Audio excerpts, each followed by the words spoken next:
So first of all, Elly, this is the 13th Ruth Galloway novel. I've just finished it, arrived last week, and I was really looking forward to reading it. So I've just finished it, and I know it's a wonderful read. But some of our audience maybe haven't had the chance to read any of it yet. So I wondered if you could start this evening by giving us a little taster of it. Of course, yes. Hi, I'm really happy to be here. Yeah, here's the book. Just been passed over by Jennifer. So it's number 13 of the Dr. Ruth Galloway series. I'm just going to read very quickly from the prologue to the book. So absolutely no spoilers. Totally understand that most of you won't have got your hands on it yet. So here's the beginning of the Nighthawks. All along the coast on this very eastern edge of England, the tide is coming in.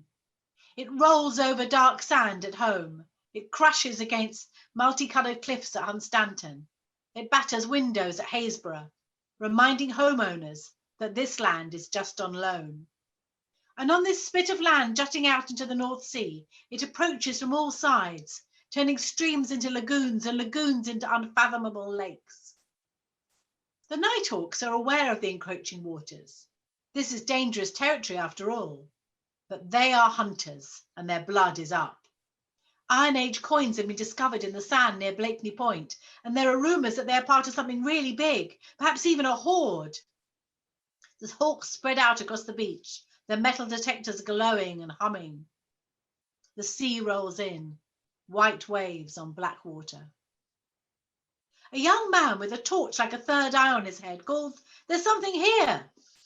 The other hawks converge on him, their machines picking up the message, the call of metal beneath the surface of the earth. Could be more coins, could be armour, metal talk, arm rings. They start to dig. Someone sets up an arc light. It's not until there's a shout of tide that they realise the waters are almost upon them. Then there's another cry, coming from Troy, a young hawk stationed at the mouth of one of the estuaries, winding back inland. His comrades splash over to him, taking care to keep their machines above water. "There's something," says Troy. "I almost fell over it." He's very young, still a teenager, and his voice wavers and breaks. Alan, an older detectorist, reaches out in the dark to touch his shoulder. "What is it, lad?" But another of the hawks is pointing his torch at the ground by Troy's feet. And they all see it. First, some clothes swirling in the incoming tide, a movement that gives the appearance of life. But then, caught in a clump of seagrass, a dead body, its arm outstretched, as if asking for their help. Oh, so a body on the beach. Yeah.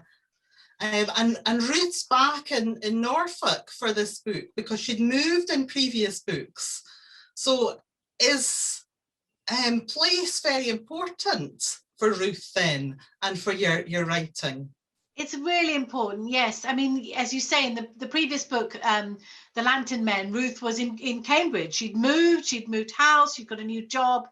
And I think, you know, without giving too much away, The Lantern Men was a lot of it was about sort of her longing for home, you know, and she lives in this very kind of beautiful but desolate place, you know, on the edge of the salt marsh. But she was longing for it in that book. And in this book, yes, she's home. Not only that, she's head of department at the university. So I feel quite pleased for her that she's got that. But yes, so location is really important to me. The books are mostly set sort of on that North Norfolk coast, you know, and it was really that gave me the idea for the books because, gosh, a long time ago now. So the first Ruth book is The Crossing Places, and I think that came out in 2009.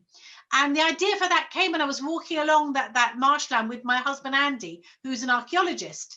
And as we were walking across Titchwell Marsh, you know, along one of the little paths over the marsh, Andy said that prehistoric people have thought that marshland was sacred. Because it's neither land nor sea, but something in between, they thought of it as a bridge to the afterlife, neither land nor sea, neither life nor death, a liminal zone, you know, an in-between place.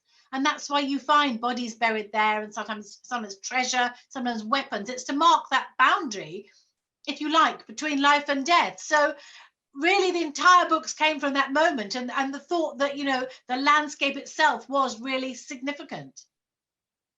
It's brilliant. I love the atmosphere and your descriptions of the landscape.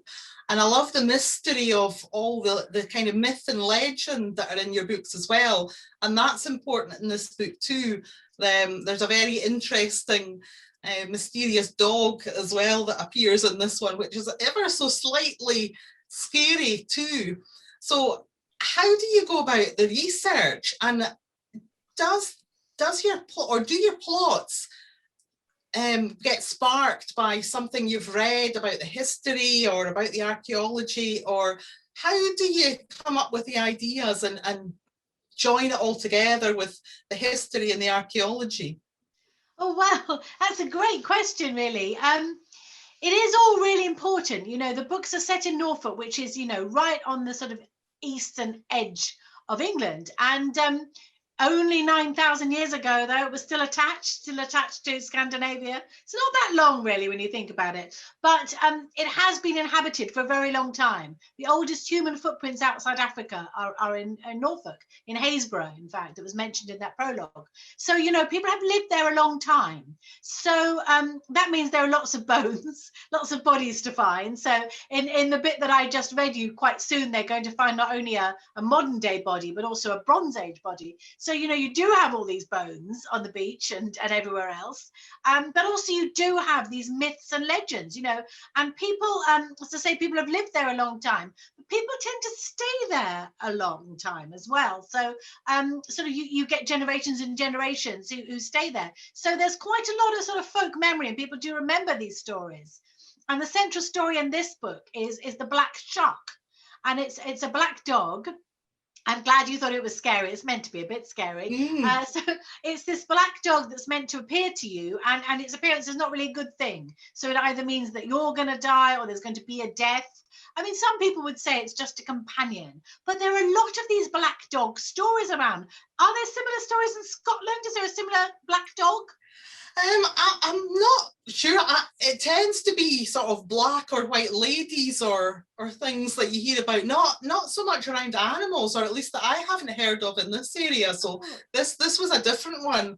And I was actually out, when I was out walking this week, there was somebody passed me with a black lab, and I thought, Yes, when you see a dog on its own. I do remember being in a churchyard in Bungay, which is actually Suffolk, but right next to Norfolk, and I did see a dog sort of wandering through the gravestones, and did remember it turned out to be a lovely black German Shepherd with its family, so nothing to worry about. But interestingly, I was talking to Rowan Coleman. I don't know if you've read her books. She writes some brilliant, so they're called the Bronte Mysteries, about the Brontes solving crimes. I think the most recent one is Diabolical Bones. So she's doing a Jane Eyre read-along on Instagram. So I was doing part of it, and we were chatting, and she was saying that there's a black dog in the north, and it's called the Guy Trash. And she reminded me that it's mentioned in Jane Eyre. So when Jane Eyre first sees Mr. Rochester, you know, galloping along, being a romantic on his horse, and his dog Pilot is with him, she thinks it's the Guy Trash. So I wouldn't be surprised if there wasn't, you know, a black dog lurking around somewhere near you. Well, it's interesting. One of our audience has just added to the chat, and I know that she's a local storyteller. That there's a black dog of Dalguise, which is in Perthshire. So obviously some sort of similarities in folk tales and legends. Isn't that interesting? Yeah. And there's also a sort of sense of course, J.K. Rowling uses it in Harry Potter, the Grim, you know, in The Prisoner of Azkaban, Harry Potter thinks he sees this Grim that's meant to appear to people before they die. So it is quite a pervasive legend, but also I suppose there is the idea of just a companion animal appearing next to you. And I think there's a sort of psychological explanation in that in extremis, we often imagine we're accompanied. So, you know, is that I think in the First World War, soldiers often thought there was a third soldier walking beside them, you know, keeping them company. So there's that as well. It's very interesting. Yeah, it's I like how it's all woven together between the kind of police procedural and the archaeological bits as well. It's really enjoyable. Thank you so much. I don't think I answered your question about what comes first. And really it is sort of all in some ways it all arrives at the same time, but a lot for the Ruth series, because obviously I write another series set in Brighton in the 50s, and also a series set in Sussex. But for the Ruth books particularly, it does usually start with the place and something about the place. And with this, it really did start with that legend, because as soon as I started writing about Norfolk, people started to say to me, oh, you know, have you heard about the Black Shuck? So I wanted to write about that. And there's a farm in this called Black Dog Farm, which obviously arises from that legend. But also it was a remark that Andy, my husband, made about Bronze Age people, that it's thought that when Bronze Age people came over to Britain, that they might have brought with them a virus that killed off the indigenous population. So I think after only 200 years, like 90% of indigenous Neolithic DNA dies out. And so that's another strand of the story, really, which I'd planned long before this terrible coronavirus tragedy. So that is another strand of the story, this idea of sort of bringing a virus in. I thought that was really interesting, and you mentioned at the end of the book that this book was written in lockdown. So I wondered if that was coincidental, and obviously you'd thought about that before, you said, or have you tweaked anything in this book to reflect that it was written in lockdown? You know, it is interesting, because I did have the idea about writing about a deadly virus because I was so interested in this prehistoric fact, really. And actually, originally, I planned the book to be much more about a virus, so that people in the book would start sort of falling ill of this mysterious virus. And you know, I'd planned this, you know, 2019. But then, of course, I sort of started writing this book in February 2020. So the first couple of weeks were happy weeks, actually. I was touring in Scotland. So I was in Edinburgh and Glasgow, and I was happily typing this away. And then, of course, all this happened. So I think it did affect the book. So on one hand, I did drop a lot of the virus stuff. So I felt that people didn't want to read about people falling ill of a virus, although I did keep the prehistoric strand. But I think also the fact was that from March, I couldn't travel like all of us, you know, and I'm not complaining. I had a much easier lockdown than most. But, you know, I couldn't travel. I couldn't go and research the book. So I was in my little shed where I am now at the top of the garden writing. And I think it did make the book so very sort of Norfolk-y. So I concentrated all my Norfolk myths and legends I could find, because there's also the Sheringham mermaid, there's the Norfolk sea serpent, which is a little known legend. But also I think it became quite claustrophobic and sort of, you said scary, and I think it is my scariest book, because quite a lot of it is set at this mysterious farmhouse. And I also do kind of love locked room and locked house mysteries. So a lot of it's set there with this dark, mysterious black dog, you know, roaming around. So yeah, so I think lockdown, it was very much a book, you know, written in lockdown and sort of reflecting that, I think. Yeah, it was, and something I'd never heard of was biohacking, which is also part of this, which was scary in itself, that concept. Yes. Well, I sort of researched that for the book, and was very interested in that, and I'm very lucky to have had a very good scientific advisor called Dr. Charlotte Holdcraft, who is actually an expert in sort of viruses, and so she gave me quite a lot of interesting info. Yes, and you in the States you have these biohacking conferences where people just turn up and basically experiment on themselves. And so that's a kind of strand in the book. But of course, I was not to know that we'd all become much more sort of, you know, conversant with viruses and vaccines and testing. So it all was quite horribly sort of topical, really.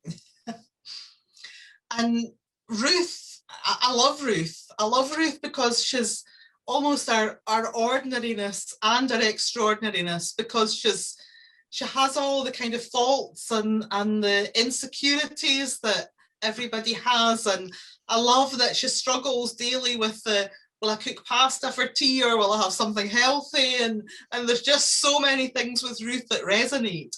And she's just a wonderful character. Where did Ruth come from? Well, I'm so glad you like her. Thank you. My editor said to me once, she's always eating pasta, but you know, hey, so am I. So, well, you know, I was saying sort of the idea for the first book came when I was sort of walking across this sort of marshland with Andy. And as I remember it, I did sort of, as soon as I had the idea for the crossing places, sort of see Ruth walking towards me, sort of out of the mist, And so in a way, she did seem to appear from nowhere. And I just thought, oh, I recognize you. I sort of knew her. And I thought I knew everything about her. I knew where she'd been to school, where she'd been to college, who her friends were, what her favorite biscuit was. I kind of knew all about her, really. But I guess, characters have to come from somewhere. It's a bit like those dreams, when you have a dream and you tell someone about it. You probably shouldn't do that because it's very boring for them, but I often do it. And there's always somebody who says, well, everyone in a dream is yourself. And, so if you dream about your mum, you're dreaming about your motherly side of you. If you dream about your children, you're dreaming about the childish side of you. Which I dream about my cat quite a lot, so I don't know what that means. But so in a way, I guess everyone in the book is sort of me, Ruth, Nelson, Cathbad, all of them. But Ruth, I don't think Ruth particularly is very like me. And I think she does have elements of, I've got two older sisters, my Aunt Marge, who was a big influence on these books, friends of mine from university. So I think she's kind of amalgam of a lot of the strong women in my life. This is obviously book number 13 in this series, and although you, as you said, you write in another series and I've written standalone novels as well, how is it writing in a series when you get to book number 12 or 13 or 14, or how do you keep it fresh, and is it difficult writing about the same characters again and again, or is it something that you enjoy? It's definitely a bit of both. I mean, I really do enjoy it. I'm always very happy when I sit down to write a Ruth book. As you say, I usually write 2 books a year, one Ruth book and one other book. And later on this year, I've got a Brighton mystery coming out, The Midnight Hour. So I'm always very happy when I'm sitting down and writing a Ruth book and I'm kind of being Ruth. I do really enjoy that. But I think it's both harder and easier, really. So it's kind of easier in that I know Ruth. As I said, I felt I knew her from the beginning. And, there's an established cast of characters there as Ruth and Nelson, of course, and all the team like Judy and Clough have sort of become characters in their own right. So that's nice because the world is there and you can just enter it. And also because sometimes you think you need a new character and you don't. That character's already there, like, Nelson's daughters. And in this book, we find out more about Ruth's dad and her brother. So the characters are sometimes already there, really. So in those ways, it's really lovely. But it is also frightening because you have, there are restrictions on you that you've put yourself. So what's happened in the past and you can't change that, and you have your characters there that you can't change. And also, in the Ruth book, there's a lot of sort of, there's a lot of complicated emotional baggage, should I say. Ruth and Nelson have a very complicated relationship and it's not getting any less complicated. So I guess there's all that to manage. So on one hand, I always love being with the characters and I always love being in that world. But I think there are pressures on me as a writer when I'm writing Ruth that aren't there when I'm writing the other books. One of our audience is asking, how do you keep track of the character details like that, and that she loves Bruce Springsteen? How do you map out your books, or do you have folders full of what's come before with Ruth and what she does and what she likes, and the same with Nelson? How do you keep track of all those details? That's a great question from somebody with very good taste, because like Ruth, I'm also a huge Bruce Springsteen fan. And you know what, actually, incidentally, that is a tip I would give to any new writer, which is, we were just saying that the characters aren't necessarily us, but it's quite handy to give them likes and dislikes that you share. So for example, I never have to look up a Bruce Springsteen lyric because they're written on my heart, So those sort of things are quite useful. So I do try. So here this is my little writing shed, and this is my little notebook. And the front of every one, I just write down when people were born and when they die and when all the babies are born. And so I try and keep just the front of each new notebook just a list of dates. And other than that, I do have to just rely on memory. When I wrote the first book, I I knew that there was a long story there. You know, I knew there would be a long story between Ruth and Nelson, but I didn't necessarily know that I was going to get to write it all. So possibly should have taken better notes. And I don't know if eagle-eyed readers out there tonight, in this book, there's a character called Neil Topham. And loads of people have been contacting me to tell me there's actually a Neil Topham in book 4 as well, A Room Full of Bones. And I have to say that is a complete mistake, and it will be changed in the next edition. So if you've got a Neil Topham book, it's a bit of a collector's item, but you know, sometimes a name seems totally right to you, and it could just be because you've used it before. So, you know, there are a few things like that, but generally I feel like I've you know, kept track of them all quite well. I'm holding on to this one. Yes, now. Maybe it'll be worth more one day. So I'm interested in your notebooks, Elly. So you have, is that how you write then, or is that just your kind of background research and things? It's everything really. I usually take one with me if I travel when such things are allowed, and I do little sketches and maps in them. I love a map. I usually, I know there's a little page there to see. I hope it's not too much, because that's the midnight hour, so there might be some giveaways on there. Wow. So is that book 14? So usually before I started a book, write out a sort of chapter plan in longhand in my notebook. Very brief, just like chapter 1, Cathbad sees a body in the graveyard. Chapter 2, a woman's found dead. That brief, really. But the last few books, so I'd probably say from about The Stranger Diaries onwards, which is about 4 books back, I haven't actually done a chapter plan. I've just written some sort of vague ideas, and I've just started writing. And it's funny, really, because I think my plots have got a lot more complicated. The Stranger Diaries, I think, is my most complicated plot, but I didn't actually have it written down. And that's kind of given me the confidence to think I don't necessarily have to have a plan. But yes, so this notebook would have odd ideas, lots of, I mean, who knew that being a writer would have so much maths in it?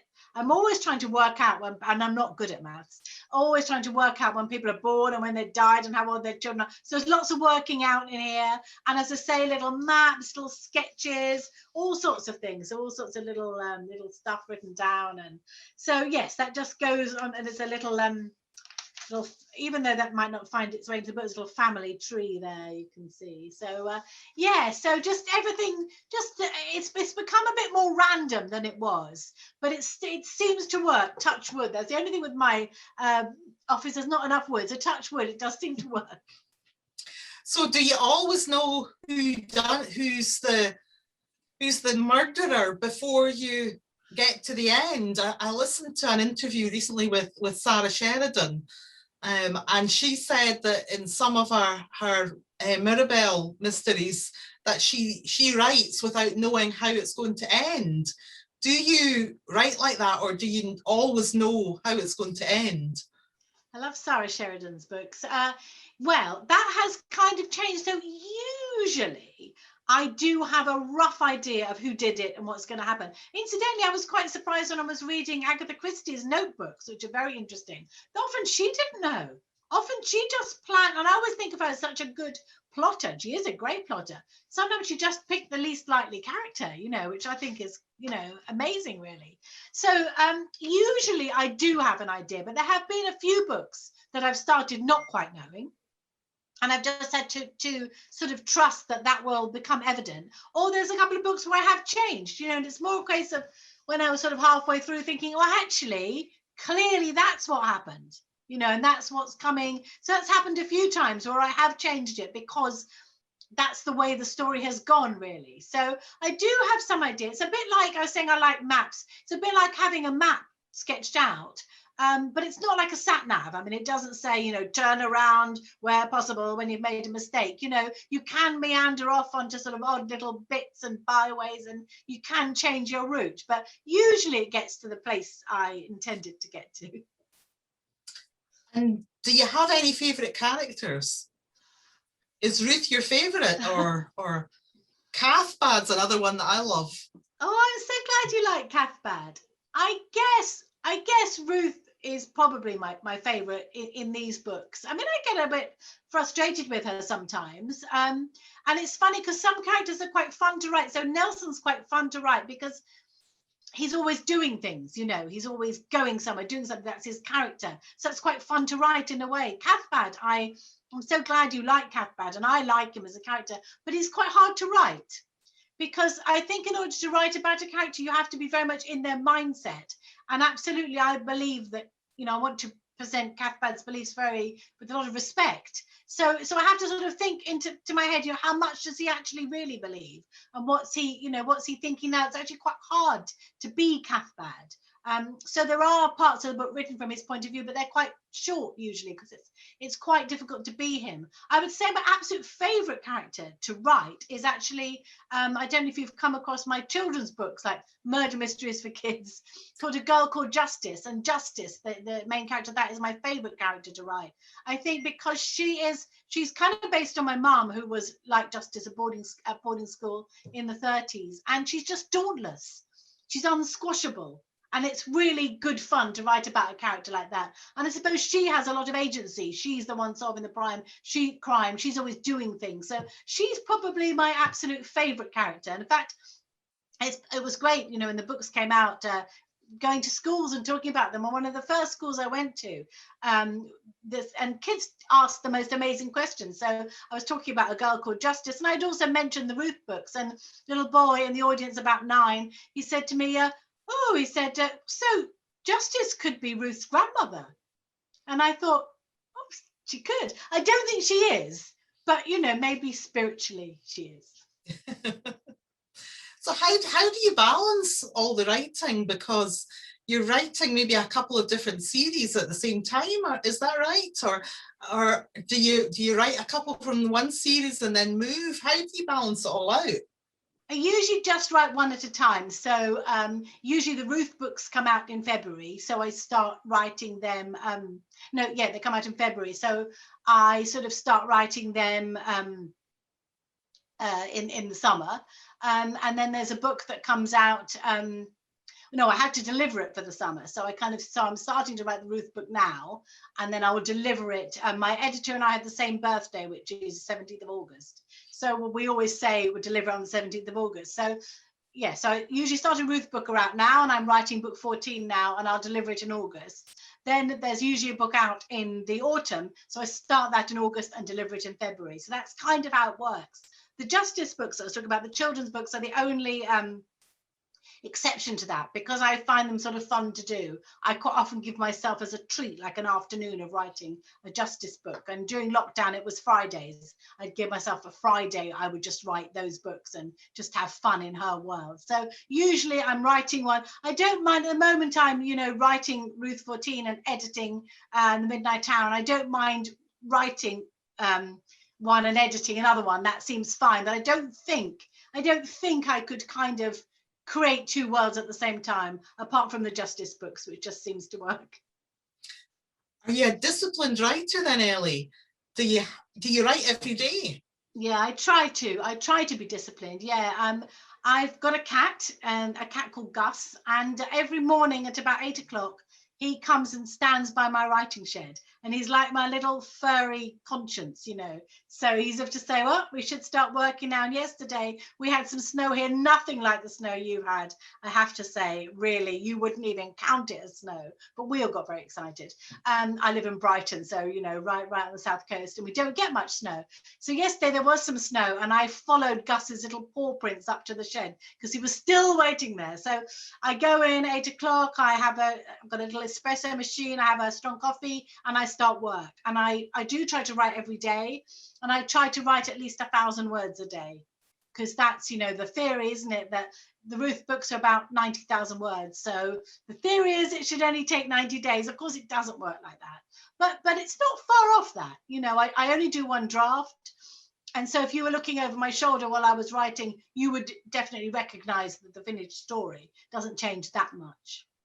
Wow, that's impressive. Almost 90 days for a novel. It's not like that. I certainly have days where it goes backwards, or I keep writing the same 1,000 words. But that's the theory, anyhow. And I think it's quite important to sort of go onwards, isn't it? Because I remember early on when I was writing, somebody saying to me, "You can fix a bad page, but you can't fix a blank page."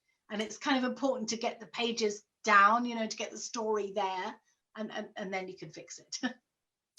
So how about lockdown then? Did that change things for you, Elly? Did it? I know that you're talking about writing in your little shed in your garden, so it's maybe different from some people who were going out and about and traveling to work every day. But the whole psychological changes that lockdown has brought over the last year, and the change to everybody's lives, what did that mean for you? It has been such a strange, scary, odd time, hasn't it? And but like I said earlier, I know that I've been very lucky, and I'm certainly not going to complain. I can't complain, but I probably will.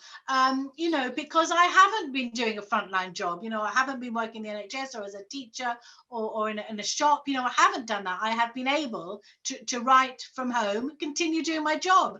And, you know, thanks to the fact that we all got so good at this, you know, I've even been able to do events and talk to, you know, lovely librarians and readers. So, you know, I have been able to do all those things really, which has been amazing.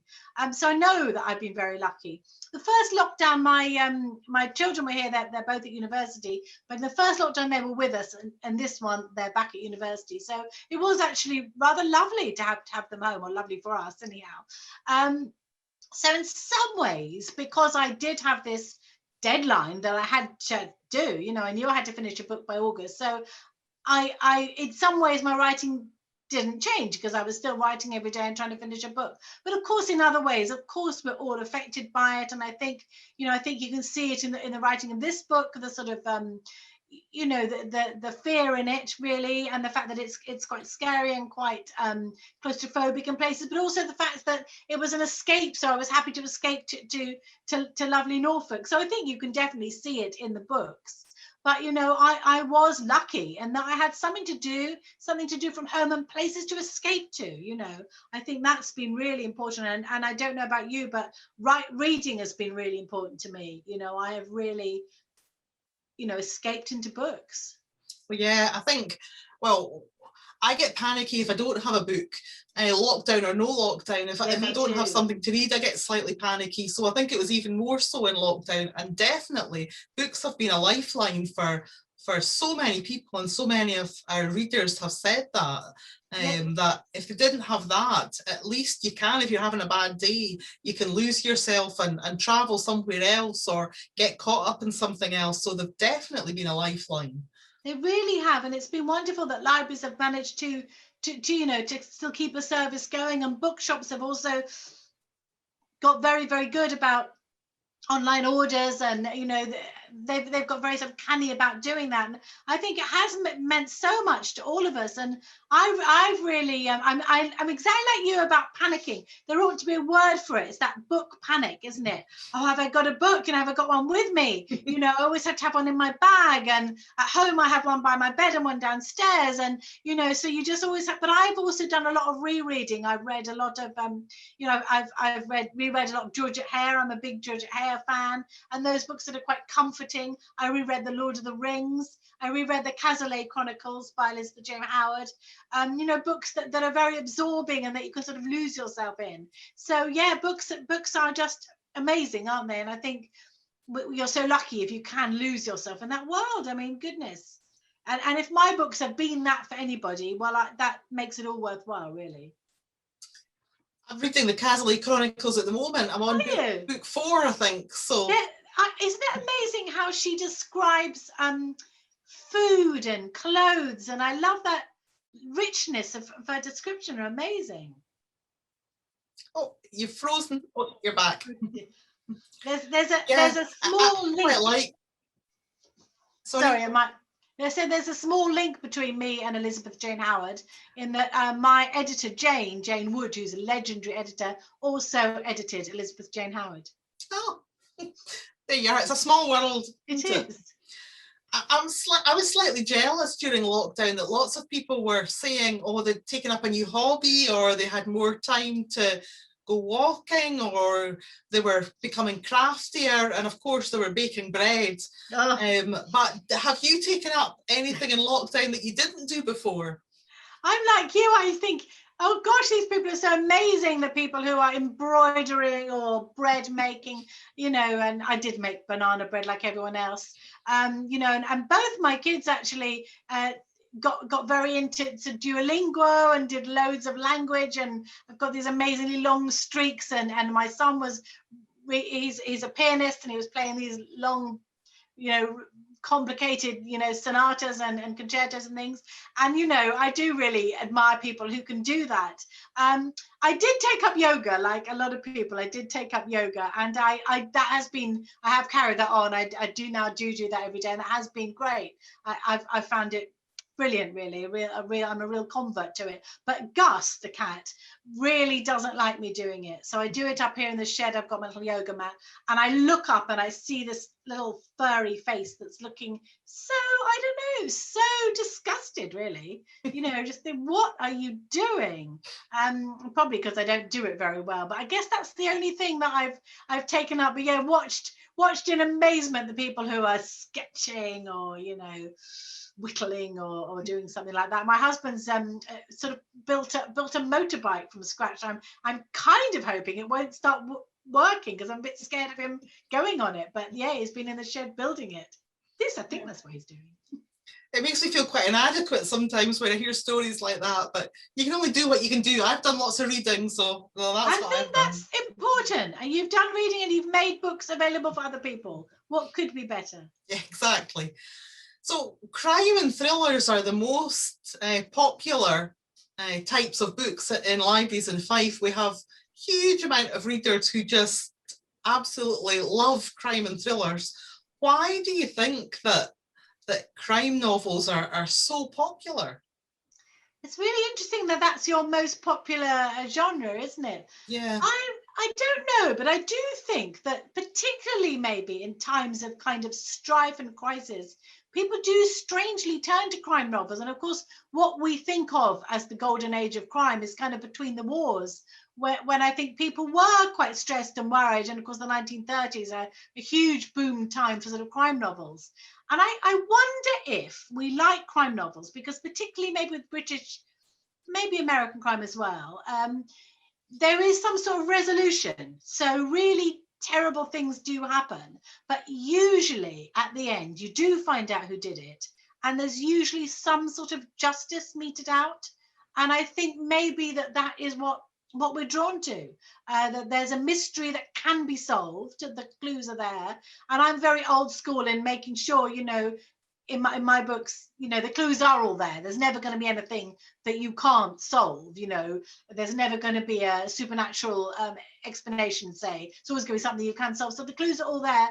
And at the end, usually there is the scene, you know, where Poirot gets everyone in the library and says, "You're wondering why I've called you all here," and explains it. So there's usually some sort of explanation. So I wonder if it's that, but it is odd, isn't it, that there's something, and I'm the same. I love turning to crime.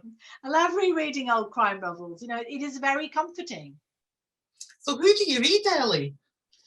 Do you have favourites or? Well, probably my favourite writer of all time is Wilkie Collins. I really love sort of Victorian writers, and he's been a big influence on me. You know, you can see that in The Stranger Diaries, but probably in all my books, you know. And we were talking about place, you know, the way he writes about the shivering sand in the Moonstone. I just think he's a master. So I really love Wilkie Collins and Dickens, but sort of more modern writers that I really like. I really love. I like Kate Atkinson. I like all sorts of crime novels. Leslie Thompson. Have you come across Leslie Thompson? Oh yes, she writes the Detective Daughter series. She's a good friend of mine actually, and Scottish as well. So she writes this amazing series about a cleaner called Stella Darnell. I love those. I love William Shaw's books set in Dungeness. Val McDermott, I love her. Chris Brookmeyer, all sorts of, I do think, Sarah Hillary, she's written a fantastic new one called Fragile.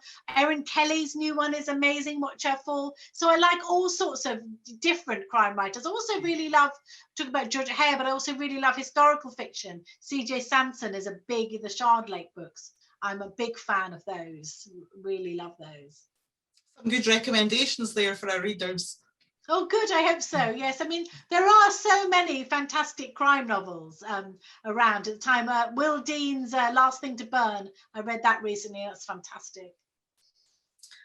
I was interested that you talk on your website about having to choose a name as a crime writer, that Elly Griffiths isn't really your name. I'm not sure if readers are aware of that. And how on earth do you come up with a name?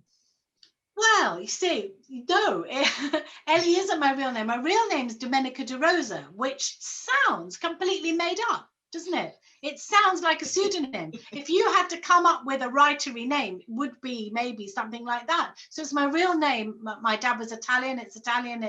In Italian, it means Sunday of the Rose. And I actually did write. So when I was first published, I was published as Domenica De Rosa, and they're still in print. I wrote 4 books as Domenica De Rosa, about sort of families, relationships, mainly set in Italy. So The Crossing Places was my 5th book. And, you know, I'd for a long time, you know, wanted to write something a little bit crimey.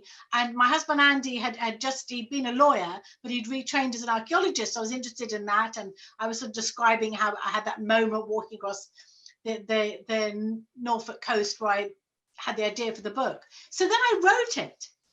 But I didn't think it was very different from my previous Domenica De Rosa books, because it had a lot of similar things. You know, it had a, you know, strong female main character and these sort of themes of sort of the past and all that. So, but when I gave it to my agent, she said, oh, this is crime. You need a crime name. And I didn't really query it as maybe I would now. And I think part of it was that Domenica De Rosa does sound romantic. It does sound like a romantic writer's name. Also sounds made up. And I think she just wanted to give me a debut as a different sort of writer. So I did what I think a lot of writers do, is that I picked my grandmother's name. So my grandmother on my mother's side was called Elly Griffiths. So I said I wanted to be Elly Griffiths. And I was talking to my editor the other day, because I said to her, how did we get to Elly from Ellen? And she said, I think it just looked a bit tidier. And as you can see, it is quite tidy. Oh, yeah, it fits nicely on the jacket. Fits nicely between the G and the F. And I used to be in publishing. And one of the things, the conversation you often have with your authors is, you know, how do you want to be published? And we always used to say that in a library or a bookshop, A's up there, Z's down there, but on eye level is FGH. So we tried to persuade them to choose an FGH name. So I think my publishers were quite pleased with Griffiths because of that. But do you know, I only thought that I would be Elly Griffiths for that one more book. I didn't know that there would come a time when I've now written 22 books as Elly Griffiths, you know, and I'm much better known as Elly Griffiths than I am as Domenica De Rosa, which is lovely and it's great, but I might have taken longer choosing the name if I'd thought about it a bit more. A couple of questions from our audience. Somebody's asking about what do you feel about e-readers? Certainly our readers have embraced e-books and e-audiobooks over the last year, especially because they haven't been able to access our libraries. And lots of people have been in similar situations. How do you feel about e-readers? It's amazing, isn't it, that the boom in audio as well is such a big thing. You know, for me, it really doesn't matter how people read my books, you know. It's lovely if they read them. And, you know, I do understand that, you know, obviously, you know, I love to think that we're keeping bookshops going and we must do that. So, of course, I sort of, you know, love people to buy, you know, real books. But also I can totally, I read ebooks. I have a Kindle, and because I often read at night, you know, it's just the way to read it. My eyesight's getting a bit worse at night as well. So you can make the font nice and big. So I totally, and it's that panic thing again that we were talking about, isn't it? If you have a Kindle with lots of books on it, you don't have that panic of thinking, oh, what if I totally run out of things to read? So, you know, it's, you know, I really understand why people read ebooks, and it's great. As authors, we get the same royalty, you know, so never think you're doing an author out of anything by reading us on ebook. And, you know, also, you might not know that we get money when you take a book out of the library. So, and it's very generous, actually. We get 9p a time, and it does build up. So never apologize to an author for taking your book out of the library, because, you know, we love libraries and we get paid too. So. It's good having different options, isn't it? I certainly like, even when I'm gardening, to listen to a book, and being able to do that with an e-audiobook's fantastic. I've got some titles that I have in audio, as an ebook and as an actual book, and I've got all the Casualty Chronicles as both, actually, because, sometimes you want to read them in a different way, don't you? But also want to see them on my shelf. So yes, it's all different options are great, aren't they? And it's lovely to be kept company by an audiobook sometimes, isn't it? Yeah, definitely. Here's a question, which is almost a technical one. Andrea in our audience is asking, the Ruth books are written in the less common present tense. Was that a particular choice for you, and why? Oh, it's a great question. Well, it really goes back to what I was saying about initially writing, I guess you would kind of sort of call them women's fiction, as Domenica De Rosa, because it's very common in that genre to write in the present tense. She looks, she sees, she stops, she watches, it's very, very common tense. So when I wrote The Crossing Places, I just automatically wrote it in that tense. Hadn't realized that it's very unusual for a crime novel, which sort of is a little surprising, really, because in a crime novel, you kind of want the reader to experience everything at the same time as your characters. So it's quite a useful tense from that point of view. So I hadn't realized that it was quite unusual. And sometimes it's quite a hard tense to work with. And Andrea, I don't know if you're another writer, but it is sometimes quite a hard tense to write with, because, you get sort of in the past and you're in the pluperfect and it gets very complicated. But actually, and at about sort of 3 books in, I remember saying to my editor, Jane, I think I might switch to the past tense. And she said that, I think that would be fine. She'd honestly think that would be fine. But I didn't do it because by then, the present tense was kind of part of Ruth. And I talked a bit early on about getting into being Ruth. And I think part of it is writing in the present tense. The Brighton Mysteries series is set in the simple past tense. And so are the Justice books. Postscript Murders, which was my last standalone, was present tense. And Stranger Diaries was part past, present. So I do sort of vary it from book to book. But I think now the present tense is part of the Ruth books. And I have sometimes wondered if people have really taken to Ruth as a character and sort of identified with her. And I wonder if partly that is the present tense, the fact you're experiencing everything at the same time as her. I quite like that, though. Yeah, it makes you feel part of it. Yeah, good. I like it. Yeah, I like it sometimes. I also like, in the past tense, you can say things like, if he'd known what would happen, he would never have gone to the castle. And it's quite fun to have the benefit of hindsight because you don't have that at all with the present tense. But yeah, no, it's I certainly am not allergic to it. As some readers say to me, I could never read a book in the present tense, which is a shame, really, isn't it? Because like Wolf Hall, for example, is interestingly written in the present tense, considering it's about the past. So you'd miss out a lot. So many fantastic detectives have been brought to life with adapted for film and TV. What about Ruth and Nelson? Will they ever come to TV?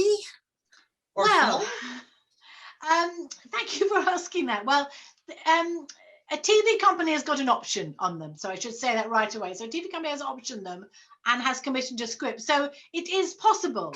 But if I'm not sounding as enthusiastic as I could, this is because this has happened 3 times before with 3 different companies. So 3 times, they've been optioned and everyone's very excited about it, and but nothing's ever happened. So I think it's in the nature of TV maybe that things do take a long time. So they might happen. It'd be interesting to know people out there who would be their dream casting. I would say, for me, it would possibly be Ruth Jones as Ruth, and Richard Armitage as Nelson, and David Tennant as Cathbad. Oh, David Tennant as Cathbad. I think that's an interesting one. In his sort of long-haired lockdown mode. Yeah. I can see him being, and he has those very intense eyes, doesn't he? I think he'd be very good. As an author, do you get any input to these things, do you think? I think that the last contract that I signed, I think, said that you had sort of, you had casting approval, if you like. So you could, I guess you could object if you know, if they cast, you know, a size 8 supermodel as Ruth, perhaps, you know, I would complain. But I guess, you know, I think the wonderful thing about actors and acting, that I'm a bit of a frustrated actor myself. I love acting at university, and my granddad was an actor, so I'm very much in awe of actors and their craft, if you like. And the wonderful thing is seeing quite unexpected people just inhabit a part, isn't it? And I remember when they cast Brenda Blethyn as Vera in the Vera books, which was another favourite of mine. And we're thinking, how can she, who is very petite, always beautifully dressed, how can she make herself into Vera, who's described, I think she's described as a great lummox of a woman. How could she do that? Yet Brenda Blethyn makes herself that person. She becomes bigger, she inhabits the screen. It's just an amazing thing. So I think possibly one of the things would be seeing unexpected people take the parts and make them their own, you know. I don't know, you know, or maybe it's true that the best pictures are in our heads. You know, I'm an Archers fan, and I was very shocked when somebody gave me an Archers calendar, because I really do want to see what they look like, you know, because I have my picture of them in my head. Thank you very much. Yeah, sometimes it's disappointing, isn't it? Well, sometimes it is, because I think, you know, we're all readers, aren't we? And the pictures are better in our heads. Yeah. Now, Elizabeth in our audience she's saying she's reading Nighthawks at the moment, but she's looking forward to the midnight hour.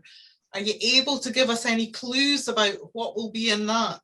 Oh, Elizabeth, thank you so much. I wrote on the back of my hand earlier on, midnight hour, to remind myself to mention it in this chat. So thank you very much for asking that question. So the midnight hour is book 6 in the Brighton Mysteries. It's set in 1965.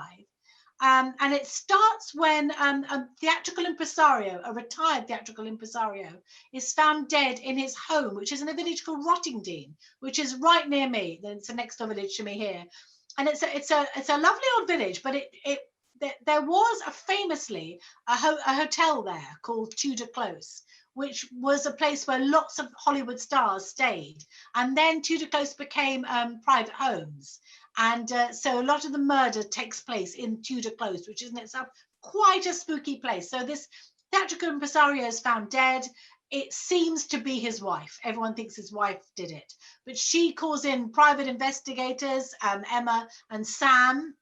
If you've been following the series, Emma was a detective who's now a private investigator, and they are called in to kind of clear her name, and in doing so clash with the police, who are also investigating the case.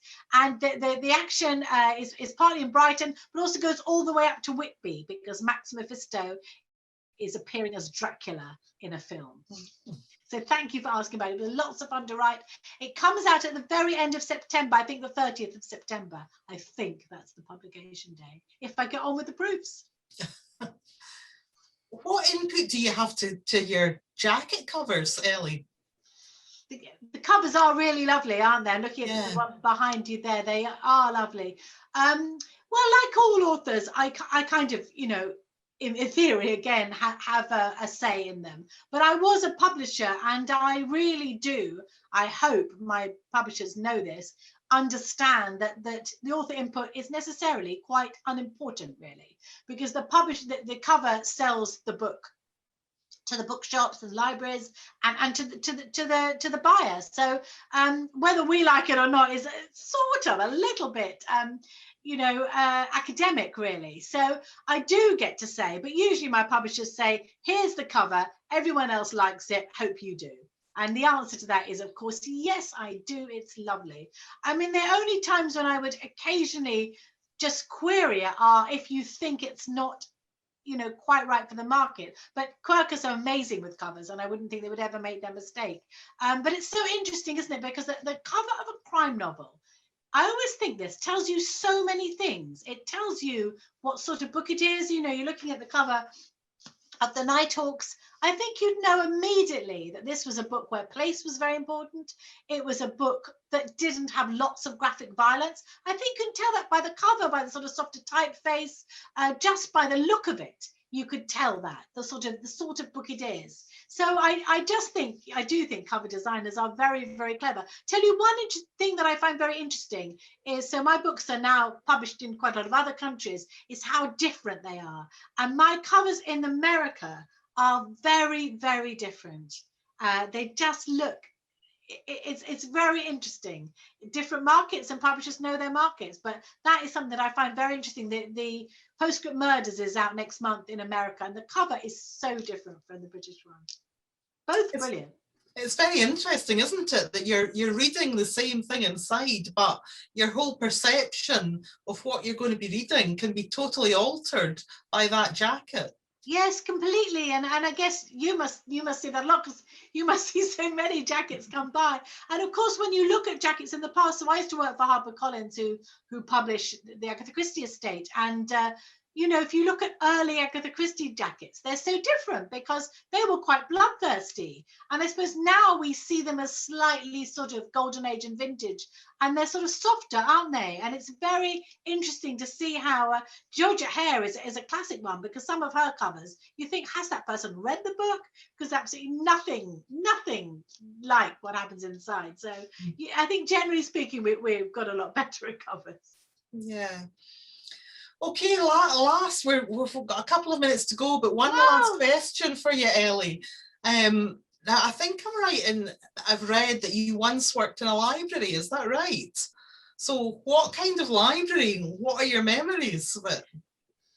Very happy memories. So yeah, so after university, I read English at university. After university, I went to work in a library. I worked for Westminster City Libraries.